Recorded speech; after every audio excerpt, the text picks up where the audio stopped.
উত্তর চব্বিশ পরগনার রাজারহাট এলাকায় একটি বাড়িতে বিস্ফোরণের ঘটনায় চাঞ্চল্য ছড়িয়েছে। প্রাথমিক তথ্য অনুযায়ী বিস্ফোরণে কয়েকজন আহত হয়েছেন। খবর পেয়ে পুলিশ, বোমা নিষ্ক্রিয়কারী দল এবং ফরেনসিক বিশেষজ্ঞরা দ্রুত ঘটনাস্থলে পৌঁছে তদন্ত শুরু করেন। তদন্তকারীদের প্রাথমিক অনুমান, বাড়ির ভিতরে অবৈধভাবে দেশীয় বোমা তৈরির কাজ চলছিল।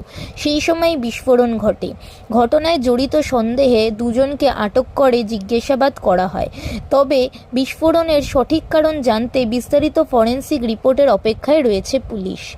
ঘটনার পর গোটা এলাকায় নিরাপত্তা জোরদার করা হয়েছে। স্থানীয় বাসিন্দাদের মধ্যে আতঙ্কের পরিবেশ তৈরি হয়েছে। পুলিশ জানিয়েছে, এলাকায় আর কোনো বিস্ফোরক মজুদ রয়েছে কিনা তাও খতিয়ে দেখা হচ্ছে। পাশাপাশি এই ঘটনার সঙ্গে বড় কোনো চক্রের যোগ রয়েছে কিনা সেটিও তদন্তের আওতায় আনা হয়েছে। এই ঘটনাকে কেন্দ্র করে আবারও অবৈধ বিস্ফোরক তৈরির বিরুদ্ধে কড়া পদক্ষেপের দাবি উঠেছে।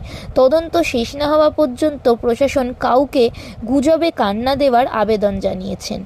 আরও খবরের আপডেট পেতে আমাদের সঙ্গেই থাকুন। ধন্যবাদ।